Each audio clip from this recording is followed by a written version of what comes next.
사랑도 많고 긍휼도 많은 사람이었습니다. 사울의 손자 무비보셋을 선대했고 적장의 죽음에 애도했으며 쫓기는 상황, 사울 왕에게 쫓기는 상황에서도 자신의 영토가 침범당했을 때 달려가가지고 자기 백성들을 구원했던 사람이기도 합니다. 그런가 하면 다윗은 또 축복의 사람이기도 합니다. 자손과 이웃, 또 나라의 장래가 형통하기를 위해서 늘 하나님께 기도했고, 시편에 보시면 구구절절히 하나님, 이 나라의 민족 이렇게 기도하는 다윗을 볼 수 있습니다. 그러니 하나님께서는 정말 다윗을 정말 내 마음에 딱 맞는 사람이야, 정말 내 마음에 들어, 그렇게 표현하지 않았을까 생각을 해봅니다.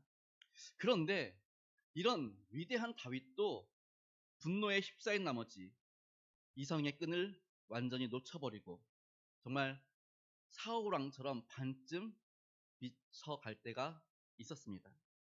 언젠지 아십니까? 나발 때문에 그런 일들이 일어났지요. 나발이라는 지역 유지에게 도움을 요청하게 됐죠. 양의 털을 깎는 날, 양의 털을 깎는 것은 축제 날입니다.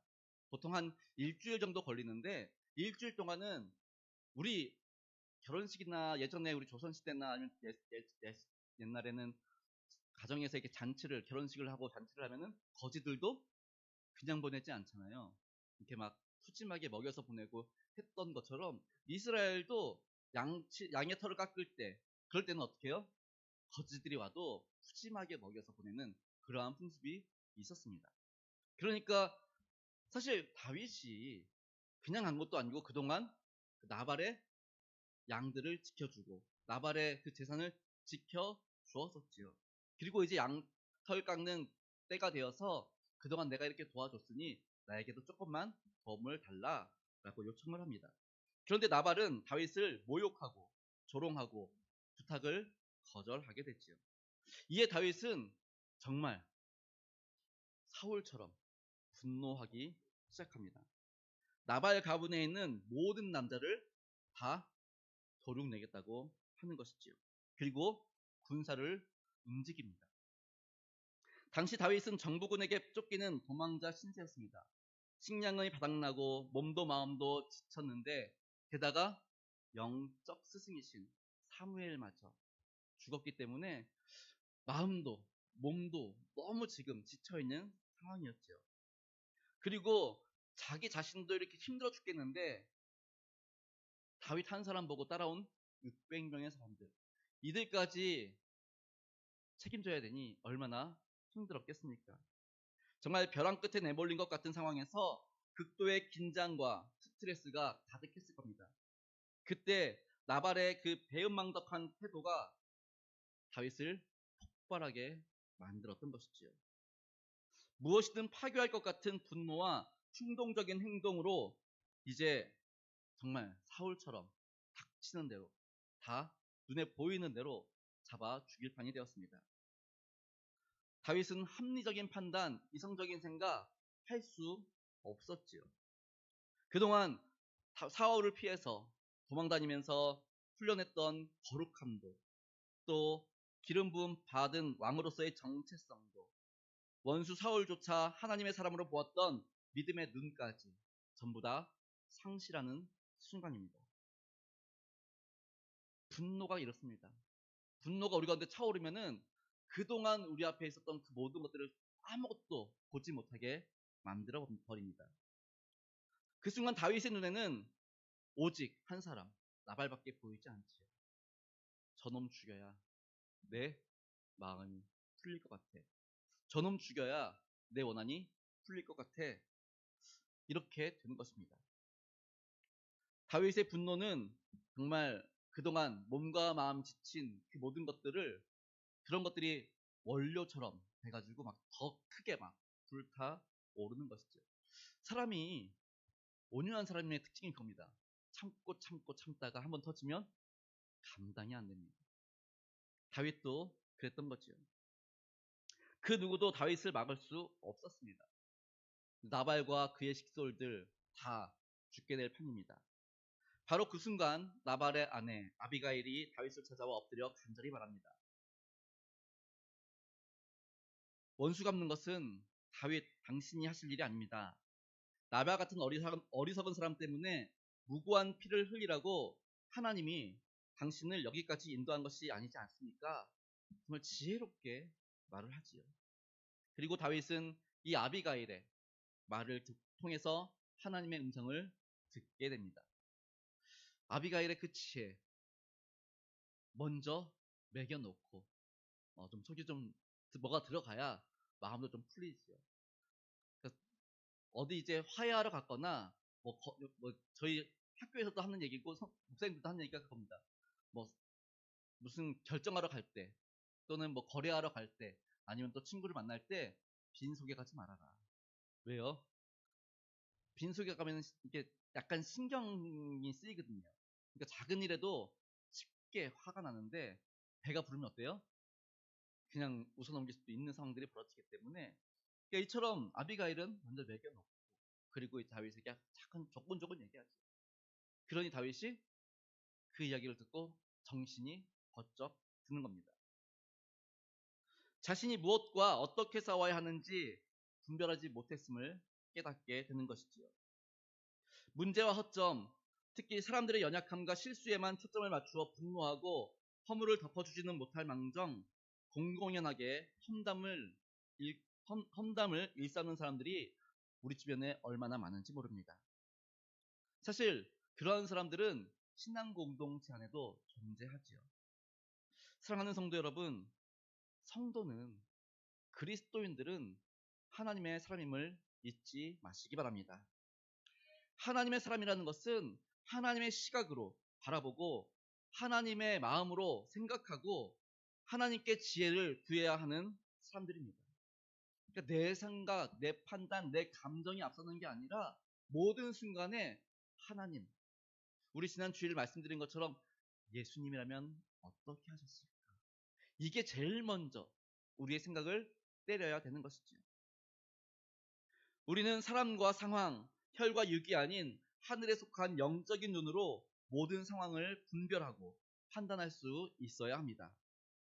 에베소서 6장 12절은 이렇게 말씀하고 있습니다. 우리 함께 읽겠습니다. 시작. 우리의 싸움은 혈과 육을 상대하는 것이 아니요 통치자들과 권세들과 이 어둠의 세상 주관자들과 하늘에 있는 악의 영들을 상대함이라. 아멘. 우리의 싸움은 어디에 있지 않다고요? 혈과 육에 있지 않습니다. 우리의 감정과 사람에게 있지 않고 어디에 있습니까? 악한 영들을 상대하는 데 있습니다. 그러니까 우리의 싸움은 영적 전쟁이지 육체적인 싸움이 아니다라는 것이죠. 우리 계속해서 고린도전서 15장 50절 말씀과 함께 읽어보겠습니다. 시작. 형제들아, 내가 이것을 말하노니 혈과 육은 하나님 나라를 이어받을 수 없고 또한 썩는 것은 썩지 아니하는 것을 유업으로 받지 못하느니라. 아멘. 혈과 육으로는 하나님 나라의 것을 얻을 수 없다라는 것입니다. 결국 혈기를 부리고 또 우리의 육체를 의지해서 다툼에 내어놓게 되면은 하나님 나라는 우리 가운데서 점점 멀어질 수밖에 없는 것이지요. 이처럼 사탄은 당장 보고 싶은 것만 보게 만듭니다. 왜요? 그래야 주님의 뜻을 따라 살지 못하게 되기 때문입니다. 이것이 사탄의 제일 전략입니다. 자꾸 TV만 보게 합니다. 자꾸 게임만 하게 합니다. 자꾸 사람만 보게 만듭니다. 왜요? 하나님 바라보지 못하게, 하나님의 뜻을 분별하지 못하게, 말씀을 기도를 하지 못하도록 계속 우리의 감정을 자극하고 우리의 육체의 눈과 귀를 자극해가지고 계속 거기에 몰두하게 만듭니다. 혈과 육에 온 힘과 관심을 쏟은 나머지 정작 중요한 그의 나라와 그의 의를 구할 수 없게 됩니다. 왜요? 그럴 시간이 없거든요. 왜냐하면 이미 다 뺏겼거든요. 내 마음도 뺏겼고 내 바라보는 것도 뺏겼고 내 들리는 것도 뺏겼고, 그러니 어느 시간에 그의 나라와 그의 의를 구할 수 있겠습니까? 그래서 우리는 사탄에게 지지 말아야 하는 것입니다.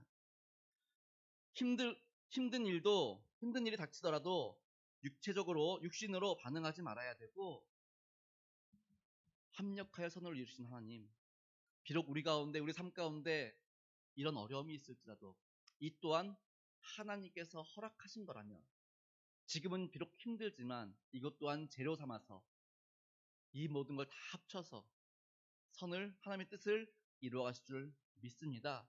이러한 믿음으로 순간순간 어려움을 극복해낼 수 있어야 한다는 것입니다. 외적 원인과 내적 원인, 마땅히 해야 할 것과 하나님께 맡겨야 할 것을 분별하고, 그리고 분별한 후에 반응을 보일 수 있어야 하는 것입니다. 이것이 바로 성도의 삶의 자세임을 기억하실 수 있기를 바랍니다. 우리는 하나님의 일을 이루려고 부름 받았습니다. 외적인 것이나 육신을 따르며 결코 육신의 것 따라가면 결국 하나님의 뜻을 이루어갈 수 없습니다. 그러니 잘못된 것을 향한 사건과 관심을 이제 멈추어야 합니다. 성도님들의 눈길, 성도님들의 시선은 지금 어디를 바라보고 계십니까? 내가 원하는 것, 내가 보고 싶어 하는 것, 내가 갖고 싶어 하는 것, 내가 먹고 싶어 하는 것, 이것에 나의 시선이 가 있습니까? 또 우리의 귀는 어디에 열려 있습니까? 나를 칭찬하는 소리, 나에게 좀 이렇게 좋은 말 해주는 그 소리에 우리의 귀가 열려 있습니까? 근본 사순절을 보내면서 우리의 싸움의 대상을 정확히 파악하실 수 있기를 바랍니다.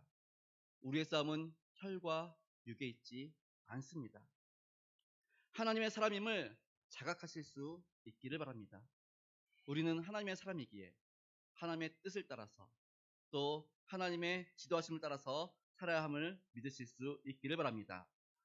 하나님의 시각으로 바라보시고 하나님의 마음으로 생각하시고 그분께 지혜를 구하며 마땅히 해야 할 것과 하나님께 맡겨야 할 것을 분별하실 수 있기를 바랍니다. 그렇게 혈과 육에 대한 싸움이 아니라 영적 싸움